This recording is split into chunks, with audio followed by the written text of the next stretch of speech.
So students, now next I will start here.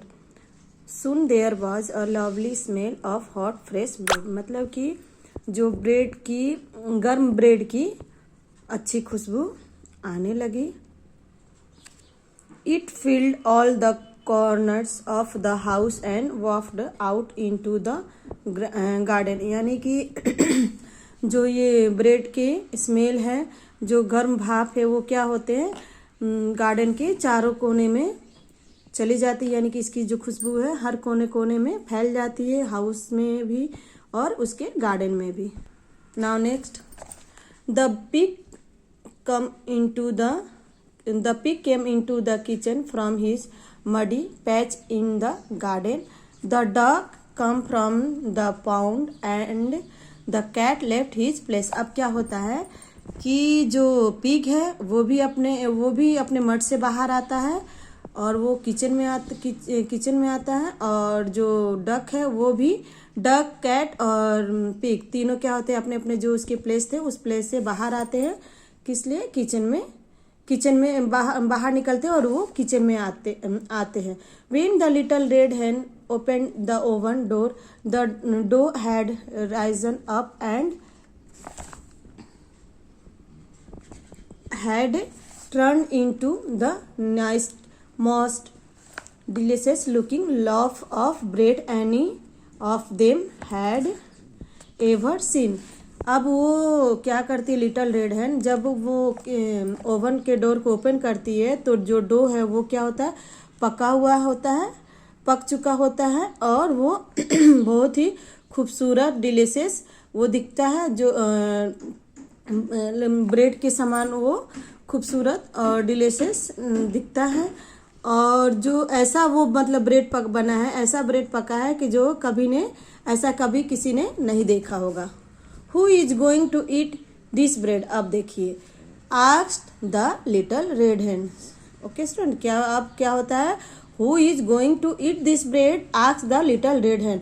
अब पूछती है लिटिल रेड हैन कि अब इसको कौन खाने जा रहा है. See, I will, grunted the pig. अब पिग क्या बोलता है कि मैं. देखिए, बनाने के लिए तो कोई नहीं था जो भी मेहनत करना तो वो कौन किया, लिटिल रेड हैन की. और जब मेहनत जो किया उसी को फल मिलता है ना. तो अब यहाँ पर जो पिग है, कैट है और डक है, वो तीनों अब तैयार होते हैं किसको खाने के लिए, ब्रेड को खाने के लिए. I will quack the duck, I will pervert the cat. अब डक भी वही बात बोलती है कि मैं खाऊंगी. जो कैट है वो भी बोलती है कि मैं खाऊंगी. Oh no, you won't, said the little red hen. I planted the seed, I cut the corn, I took it to the mill to made into flour and made the bread all by myself. अब देखिए, अब क्या बोलती है little red. Oh no, you won't, मतलब oh no मतलब तुम नहीं. I planted, मैंने सीड बोया, मैंने कॉर्न को कट किया, मैंने इसे मिल तक ले जाकर इसको फ्लोर बनाया और मैंने ही इसे खुद से इसको ब्रेड बनाया. ओके, सही बात है ना, जो मेहनत करेगा वही उससे पाएगा ना. तो वो तीनों तो मेहनत किए नहीं, तो अब कहाँ से उन्हें मिलेगा ये ब्रेड खाने को. दिख रहा है ना, तीनों देख रहे हैं बैठ कर, लिटिल रेड हैन क्या कर रही है, उसको खा रही है. Now next, I shell now eat the loaf all bye my self. और इसको मैं ही सब के सब मैं इसे खाऊंगी. Okay, the pig, the duck and the cat stood and watched as the little red hen ate the loaf all by herself. अब देखिए, लिटिल रेड हैन जब खा रही है तो ये तीनों क्या कर रहे हैं, उसे देख रहे हैं लिटिल रेड हैन को खाते हुए. It was very delicious and she enjoyed it right to the very last crumb. अब ये क्या बोल रहे हैं कि मतलब ये क्या है, बहुत ही डिलीशियस थी.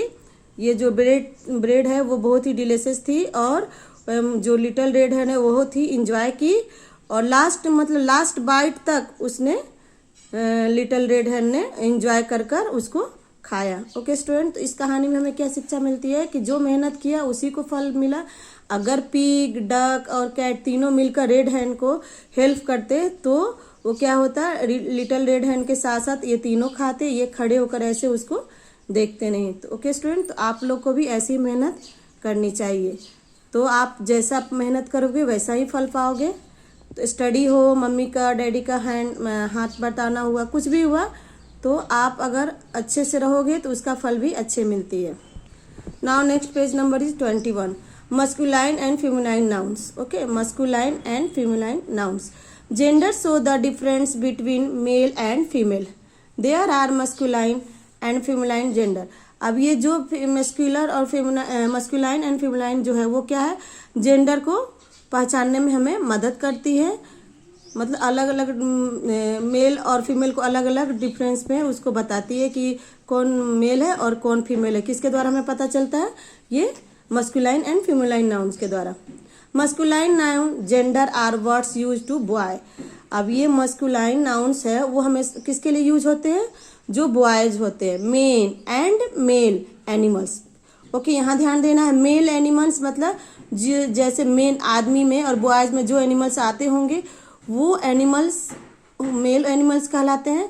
तो मेल एनिमल्स, मैन मतलब आदमी, जैसे पापा चाचा, ये कौन हुए, आदमी हुए, तो ये हो गए। और बॉयज कैसे हुए, जैसे छोटे छोटे आप लोग हो उनको हम बॉयज बोलते हैं। तो ये जो तीनों है वो किस में आते हैं, मस्कुलाइन नाउन्स में। Okay, now next, feminine nouns gender are words use to girls, women and female animals. अब फीमेल एनिमल्स में जो प्रजाति स्त्रीलिंग में आती है, जैसे कि ओमेन, ओमेन मतलब मम्मी, चाची, नानी, दादी, तो वो कौन होते, ओमेन होते। और गर्ल्स में कैसे हुए, जैसे छोटे छोटे आप लोग की क्लास में गर्ल्स होती हैं ना, तो उनको हम, और जो फेमिनाइन जैसे कि मेल अभी मैंने बताया, वैसे ही फीमेल उनकी एनिमल्स भी होते हैं।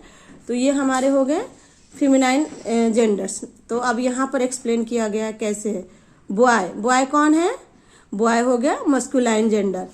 गर्ल उसके अपोजिट, गर्ल कौन हो गई, feminine gender. Man masculine gender, women feminine nouns. Grandfather, grandfather is masculine, grandmother is feminine. हाँ, अंकल ये भी हो गया मस्कुलाइन, अंकल में चाचा, तो ये हमारे कौन हो गए, मस्कुलाइन, यानी कि मैन हो गए।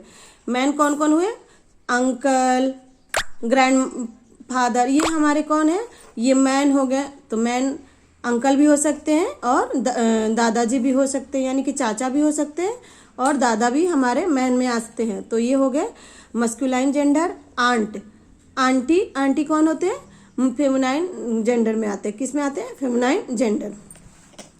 नेफ्यू, नेफ्यू मतलब भतीजा, मतलब जैसे आपके बुआ के लड़के, चाचा के लड़के, तो उनको हम क्या बोलते हैं, नेफ्यू। नेफ्यू मतलब ये किस में आते हैं, मस्कुलाइन में। निस, निस मतलब भतीजी। अब जैसे आप बोलते हैं ना दीदी, बुआ की लड़की, चाची की लड़की, चाचा की लड़की, उनको हम क्या बोलते हैं, निस बोलते हैं, मतलब भतीजी। मामा के लड़की, आपके भाई के, मतलब अगर भैया की शादी हुई है तो भैया के जो बच्चे होते हैं उनको निस बोलते हैं। तो ये हो गए फेमिनाइन जेंडर। किंग, किंग मतलब राजा। अब ये कौन हुआ, मस्कुलाइन हो गया। क्वीन मतलब फेमिनाइन जेंडर हो गया, यानी कि रानी। मॉन्क मतलब साधु, मॉन्क मतलब साधु जो पूजा पाठ करते हैं, उनको हम क्या बोलते हैं, मॉन्क। मतलब ये हो गया मस्कुलाइन नाउन्स। नन, नन मतलब साधुनी, ये कौन हो गए, फेमिनाइन जेंडर। ये है हस्बैंड, हस्बैंड मतलब पति, और हस्बैंड हमारे आते हैं मस्कुलाइन में। वाइफ मतलब पत्नी। तो मम्मी पापा एक दूसरे को कौन सा रिलेशन है, हस्बैंड एंड वाइफ का। ओके, नाउ नेक्स्ट वीडियो में हम देखते हैं।